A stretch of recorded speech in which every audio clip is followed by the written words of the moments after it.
आवाज दो। दो दो चार चार कनाल 5 कनाल से ऊपर इसके यहाँ किसी के पास ज़मीन है ही नहीं। और इसमें रोशनी एक्ट के तहत इंतकाल भी हुए थे, ये मालिक बनाए गए थे, लेकिन आज गवर्नमेंट ने इनको आर्डर किया ये ज़मीनें छोड़ दो, जो कि नायब साहब इधर आए और हल्का पटवारी साहब आए। इसी परेशानी में ये लोग हैं, अब कहाँ जाएंगे, अब कहाँ ये ज़िंदगी बसर करेंगे। इसलिए ये गवर्नमेंट से रिक्वेस्ट करते हैं कि हम सरकार से, मैंने फिर से देखिए मैं आप फिर से बता रहा हूँ कि हम सरकार का तहे दिल से शुक्रगुजार कर रहे हैं, लेकिन ये चाह रहे हैं कि जिन लोगों के पास 4 या 5 कनाल ज़मीन है या जिन लोगों के पास मकान बने हुए वो उनका हक व इंसाफ दिया जाए या उनके लिए कोई ऐसी सीमा मुकर्रर की जाए, कोई सरकार ऐसी नोटिफिकेशन जारी करे कि इन लोगों की प्रॉपर वेरिफिकेशन करे। देखिए, क्या राय आपकी?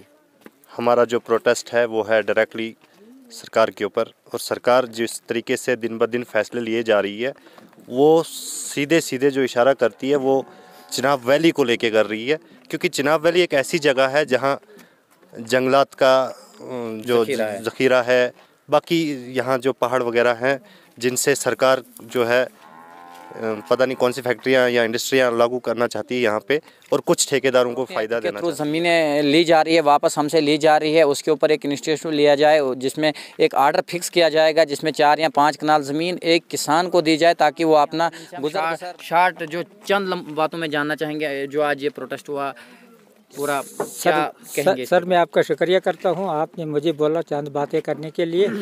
दरअसल में जो अब सुबह से यह चल रहा है प्रोग्राम ये आप सब जान चुके। अब मैं थोड़ा और इशारा देना चाहता हूँ इस बात की तरफ कि गवर्नमेंट जो इस वक्त देख रही है हमारे खाते उनमें देख रही है, ये किसी को 30 कनाल, किसी को 20 कनाल, किसी को 50 कनाल हमारे बुजुर्गों के नाम वो ज़मीनें।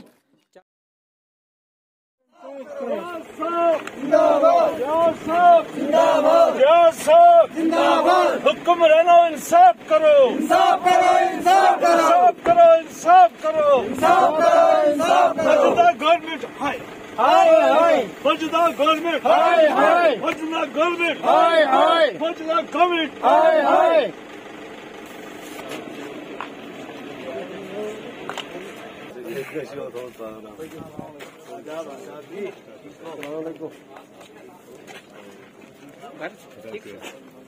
बारह जल्दी कर डाले, 12 लेट गई, 12 लेट गई, 12 जल्दी कर।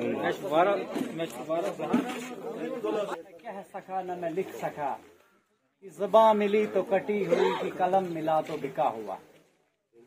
काबिले इज्जत, काबिले एहतराम हमारे डीडीसी चेयरपर्सन शेख रियाज साहब, जो कि इनकी वाइफ है शेख गुलशन आरा जी, उनका सारा देखरेख रियाज साहब संभालते हैं।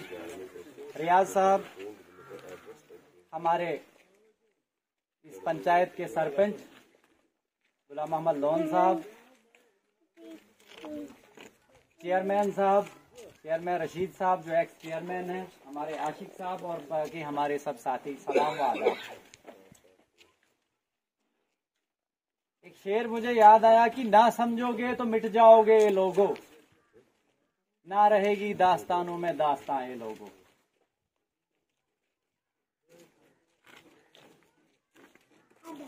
तक चलती है, क्योंकि हमने भी आज हम इस दुनिया में हैं, कल आज मेरे भाई मेरे साथ खड़े हैं, कल क्या हो सकता है कि मैं इनके साथ खड़ा नहीं हूँगा, मैं कहीं शमशान घाट में हूँगा या कब्र में हूँगा, या आप लोगों में से कोई जो हमारे साथ पुराने बुजुर्ग थे या हमारे साथी थे, कई लोग हमसे बिछड़ गए, कई लोग हम में नहीं मौजूद हैं, लेकिन फिर भी हमने झगड़ा करना है, लड़ाई लड़नी है, चाहे वो किसी भी किस्म की कोई लड़ाई लड़नी पड़ेगी।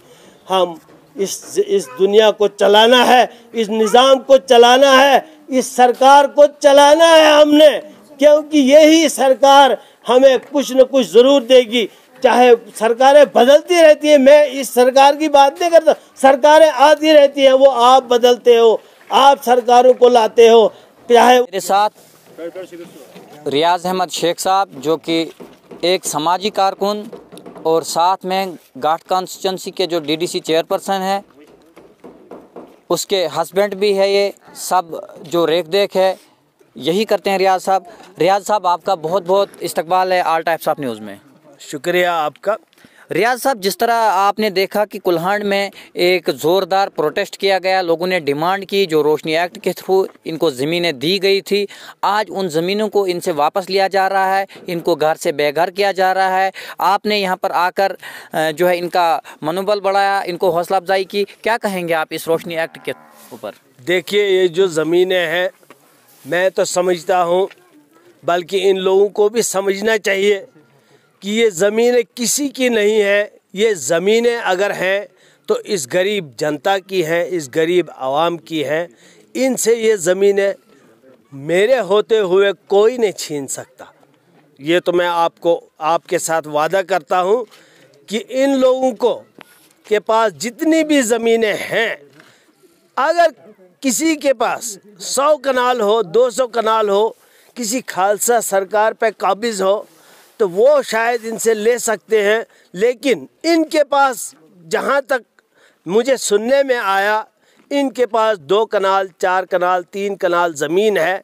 अगर वो भी इनसे छीन ली गई तो ये लोग कहाँ जाएंगे, ये लोग किसके पास जाएंगे, और इनका जो गुज़र बसर है वो कहाँ करेंगे, ये कहाँ जाएंगे।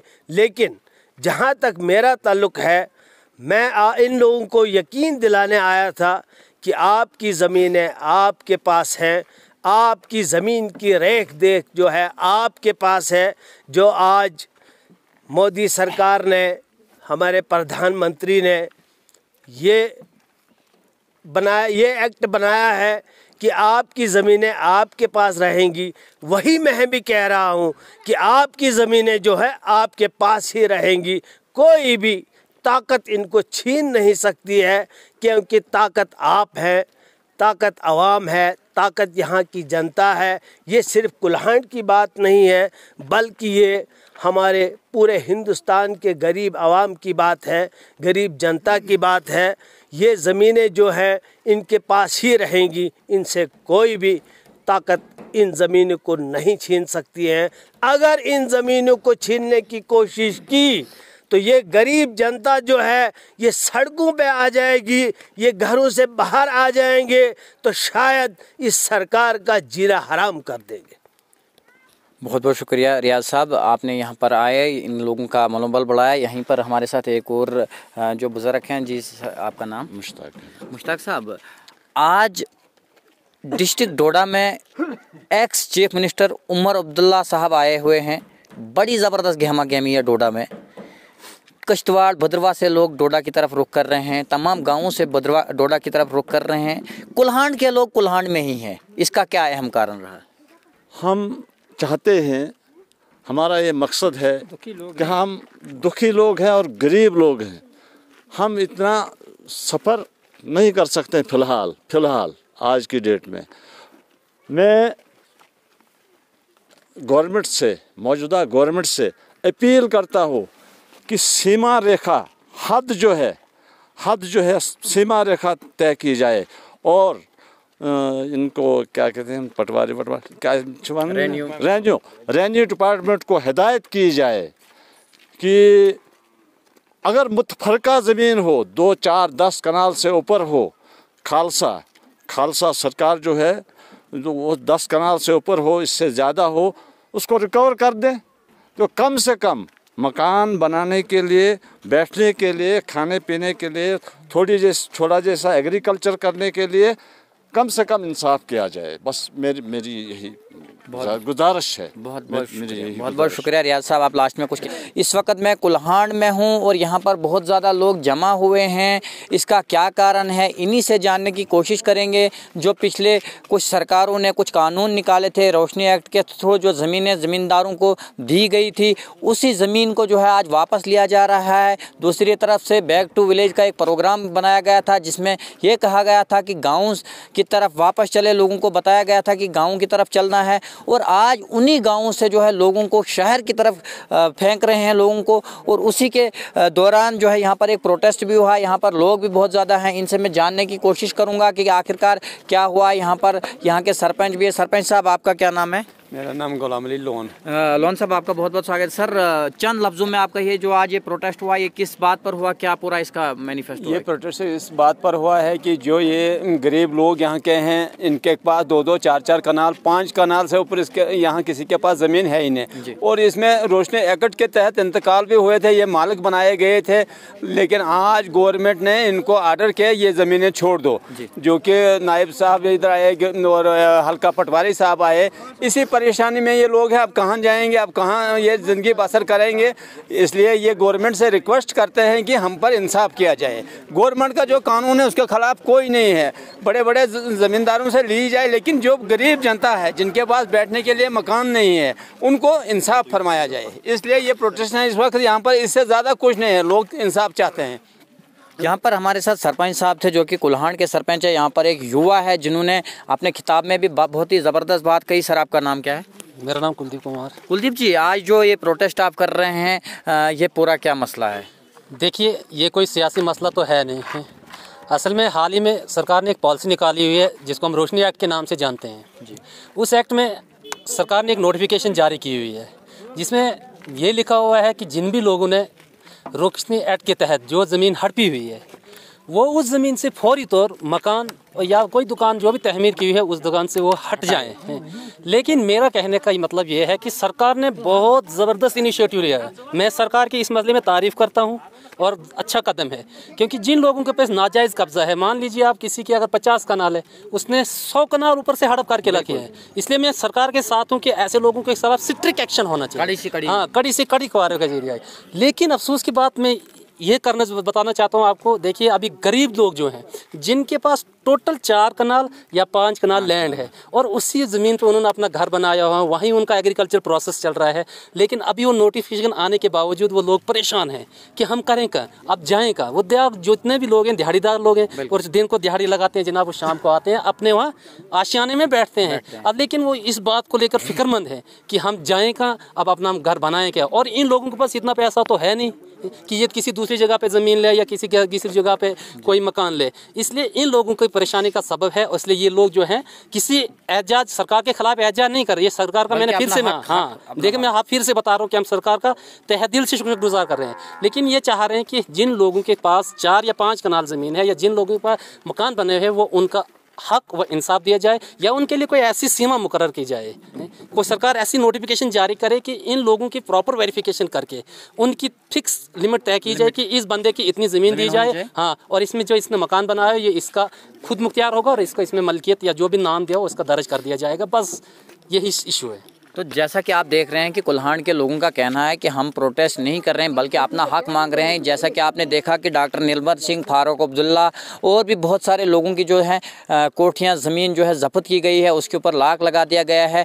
और उनका कहना है कि निर्मल सिंह और डॉक्टर फारूक अब्दुल्ला के साथ हमारा जो है तोल नाप न करें, क्योंकि हम गरीब लोग हैं, हमारे पास 2 या 4 कनाल ज़मीन है, उसी के ऊपर जो है हमारा एग्रीकल्चर और सभी जो है खेती बाड़ी होती है और मकान भी उसी के ऊपर। उसी के साथ हमारे साथ एक और भाई है, उनसे भी जानना चाहेंगे। जी भाई, आपका नाम? मेरा नाम तारिक हुसैन है। तारिक भाई, आज जो यहाँ पर प्रोटेस्ट हुआ, क्या कहेंगे इस प्रोटेस्ट के दरमियान? आप क्या कहेंगे? देखिए, क्या राय आपकी? हमारा जो प्रोटेस्ट है वो है डायरेक्टली सरकार के ऊपर, और सरकार जिस तरीके से दिन ब दिन फैसले लिए जा रही है वो सीधे सीधे जो इशारा करती है वो चिनाब वैली को लेके कर रही है। क्योंकि चिनाब वैली एक ऐसी जगह है जहाँ जंगलात का जो ज़ख़ीरा है, बाकी यहाँ जो पहाड़ वगैरह हैं जिनसे सरकार जो है पता नहीं कौन सी फैक्ट्रियाँ या इंडस्ट्रियाँ लागू करना चाहती है यहाँ पे, और कुछ ठेकेदारों को फ़ायदा देना चाहती है। लेकिन हमारा जो आज का ये प्रोटेस्ट था, वो प्रोटेस्ट सीधी बात ये है कि अगर गवर्नमेंट ने पिछले दिनों में एक आवाज़ निकाली थी कि हमारी ज़मीन और हमारी निगरानी, तो उसका मतलब ये था कि हमारी जो लोगों के पास रोशनी एक्ट के तहत इन्होंने जिस ज़मीन को रोशनी एक्ट के तहत लोगों को दिया था, और हम ये समझ रहे थे कि ये हमारी ज़मीन है और हमारी निगरानी होगी। लेकिन बाद में जब देखा हमने, तो ये सरकार ने अपने लिए एक फ़ैसला बनाया था कि हमारी ज़मीन और हमारी निगरानी, और हमें पता चला कि रोशनी एक्ट के तहत जितने भी इंतकाल वगैरह हुए थे, जो लोगों को ज़मीनें वागुजार की गई थी, उसको जो है खर्च कर दिया गया है। लेकिन ये हम कभी बर्दाश्त नहीं करेंगे, और हमें ऐसा लग रहा है कि आने वाले वक्त में अगर जम्मू कश्मीर के अंदर ये फ़ैसला खास करके चिनाब वैली के लिए वापस नहीं लिया गया, शायद हो सकता है कि किसानों की तरह हमें भी आंदोलन पे जाना पड़ेगा। और यहीं पे नहीं, आज तो हमने कुल्हान से शुरुआत की, आने वाले वक्त में डोडा तक जाएंगे और डोडा से हो सकता है कि दिल्ली तक जंतर मंतर पे बैठने के लिए चिनाब वैली की आवाम जो है हर पंचायत से जाने के लिए मजबूर हो जाए, जाने के लिए मजबूर कर रही है। तो सरकार कर रही है, क्योंकि हमने ये सोच के सरकार नहीं बनाई थी और हमें ये पता नहीं था कि हमारी ज़मीन और हमारी निगरानी का मतलब ये होगा कि ये हमसे छीनेंगे इसे और हमारा हक जो है दबाया जाएगा।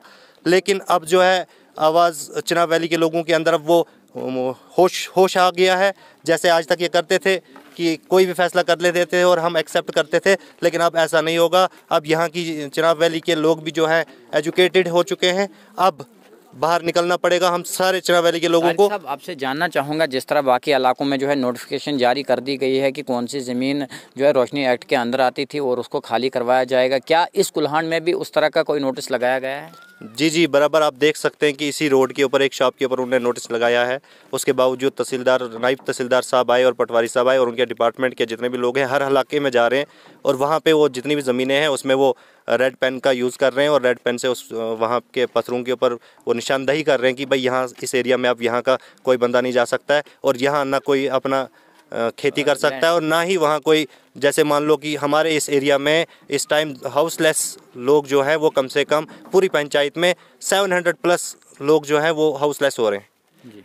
बाकी हम तो फार्मर हैं, फार्मर के पास जो लैंड थी वो वही थी रोशनी एक्ट के तहत। उससे पहले जो यहाँ के लोग थे वो, अब हमें ये पता नहीं है कि वो श्रीनगर से आए हैं, चंडीगढ़ से आए हैं, पंजाब से आए हैं, वो हमें पता नहीं है। लेकिन सवाल ये है कि 100 या 200 सालों से जो यहाँ लोग रह रहे थे वो इन्हीं लैंडों की वजह से रह रहे थे, इसी लैंड को वो इस्तेमाल कर रहे थे। लेकिन मैंने आपको कहा कि इन्होंने जब आर्डर निकाला हमारी ज़मीन और हमारी निगरानी, हम बड़े खुश हो गए थे कि ये हमारी ज़मीन है और हमने ही निगरानी करनी है। लेकिन हमें ये मालूम नहीं था कि इस ज़मीन को जो है ये हम सिर्फ निगरानी करने के लिए है और लेगा कोई और। तो लिहाजा हम आपके माध्यम से और यहाँ की जो आवाम है, ये आज इन्होंने जो छोटा सा प्रोटेस्ट उठाया है और ये प्रोटेस्ट घर से शुरू हुआ है, आने वाले वक्त में हमें ऐसा ना करना पड़े कि हम डोडा तक जाएं और यहाँ जंतर मंतर तक दिल्ली जाना पड़े किसान आंदोलन की तरह। लिहाजा हम सरकार से और डिविजनल कमिश्नर जम्मू से और साथ में गवर्नर इंतज़ामिया से ये दरख्वास्त करते हैं कि जल्द से जल्द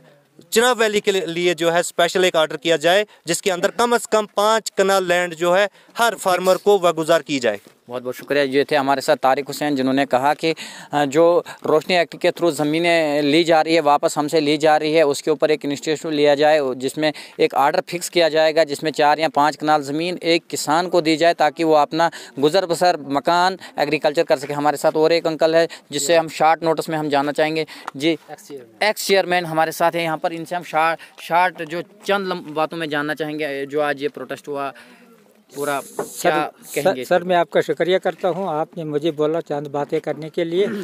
दरअसल में जो अब सुबह से यह चल रहा है प्रोग्राम, ये आप सब जान चुके। अब मैं थोड़ा और इशारा देना चाहता हूं इस बात की तरफ कि गवर्नमेंट जो इस वक्त देख रही है हमारे खाते उनमें देख रही है, ये किसी को 30 कनाल, किसी को 20 कनाल, किसी को 50 कनाल हमारे बुजुर्गों के नाम वो ज़मीनें चल रही हैं। मगर हमारी जो इस वक्त पोजीशन है, मैं अपनी बात करूंगा, मेरे बाप के पास 12 कनाल मलकियत है, उसके 2 बेटे हैं, एक मैं हूँ, एक मेरा भाई है, हमको 6-6 कनाल आई। उस 6 कनाल में मेरे 5 बच्चे हैं और 2 मेरी बहनें हैं। उन 5 कनालों में 5 बच्चों में और 2 बहनों को मैंने हिस्सा करके दिया, उनको 1-1 कनाल वो मलकियत आई। मगर सरकारी खाते में जो इस वक्त वो देख रहे हैं, वो देखते हैं उनको 12 कनाल। मेरे बाप के नाम 12 कनाल चलती है और मेरे बच्चों को इस वक्त 10-10, 12-12 मरले ज़मीन आ रही है। अब मेरे बाप ने जो इस वक्त जो मेरे से रकबा छीना गया, वो मेरे बाप ने 2 बच्चों को हिस्सा करके दिया और मेरे 2 बच्चे उसमें हिस्सेदार हैं इस वक्त। और तहसीलदार साहब ने और हल्का पटवारी ने परसों उनको यहाँ उस 3-4 कनाल ज़मीन से बेदखल कर दिया और ये ऐलान कर दिया कि आज के बाद तुम्हारा कोई हक नहीं है इस ज़मीन में जाने का। तो अब हम इस परेशानी में हैं कि सरकार इसकी वेरिफिकेशन करे, सरकार ये ज़मीनी सतह पे फैसला करे कि हर किसी नागरिक को अगर यहाँ हक जीने का हमारी यहाँ इस वक्त गवर्नमेंट देती है तो जीने का तरीका हमको सिखाए कि हमने किस तरीके से यहाँ पे जीना है। बस यही मेरी रिक्वेस्ट है, सरकार से अर्ज़ है, अपील है। तो बाकी हम इससे आगे क्या बोलेंगे। तो अगर ऐसा नहीं हुआ तो हमें मजबूरन फिर बहुत बड़ा एक टॉपिक उठाना पड़ेगा। हम तो इतने नहीं हैं जितने इस वक्त सर आप यहाँ देख रहे हैं। ये कुल्हाड़ की आबादी 6000 से ज़ायद इस वक्त तजावुज़ कर चुकी है और ये सिर्फ एक कोने के लोग हैं जिन पे ये जुल्म ढाया गया। और ये बर्दाश्त न करते हुए फौरन गवर्नमेंट को अपनी बात बताने के लिए डोडा जा रहे थे, मगर रियाज साहब ने वहाँ से डोडा से इनको मैसेज दिया कि आप तकलीफ़ मत करो, हम उधर आएंगे, हम आपकी बात उधर सुनेंगे। तो इसलिए ये रुक गया। इस वक्त ये हमारा ये एहतजाज यहीं पे, अगर ऐसा नहीं हुआ, अगर इसकी कैटेगरी नहीं बनी, अगर इसकी वेरिफिकेशन नहीं हुई कि कौन कितनी ज़मीन पे काबिज़ है, कौन मारा गया, कौन इस वक्त यहाँ बेघर हो गया, तो अगर ये इसकी तहकीकात सरकार नहीं करती है, इस पर मतलब हमको हक नहीं करेगी, हाँ, नहीं देगी। तो अगर हमको ये हक नहीं मिला यहाँ जीने का, तो मज़ीद फिर हमको ये कदम उठाना पड़ेगा। फिर ना जाने हम कहाँ तक जाएंगे, दिल्ली तक जाना पड़े, जम्मू तक जाना पड़े, डोडा तक जाना पड़े, कहाँ तक जाना पड़े। तो बहरहाल ये फिर हमने अपना हक मांगने के लिए हमने पूरी भरपूर कोशिश करनी है। या तो हमें क्लियर गवर्नमेंट बताई कि आपको हक नहीं है यहाँ इस धरती पे रहने का, तो वो अलग बात है। अगर हमने रहना है तो किस ढंग से रहना है, बस यही मेरी रिक्वेस्ट। तो ये यहाँ आपने देखा कि कुल्हाड़ के लोगों ने किस तरह का प्रोटेस्ट किया, कौन सी बातें बोली। इन्होंने कहा कि हम सरकार से सिर्फ इतना अपील करते हैं कि इसमें कोई सीमा रेखा बनाई जाए, कुछ कनाल की सीमा रेखा बनाई जाए, न कि निर्मल सिंह, फारूक अब्दुल्ला, उमर अब्दुल्ला और भी लोगों, गुलाम नबी आज़ाद के साथ कंपेयर करें। क्योंकि ये हम गरीब लोग हैं, हमारे पास जो है बहुत ही कम साधन है, खाने पीने का गुजर बसर इसी ज़मीन से होता है। तो अब यहाँ पर हम डीडीसी से भी बात करेंगे कि उन्होंने आखिरकार किस तरह का आश्वासन इनसे दिलाया।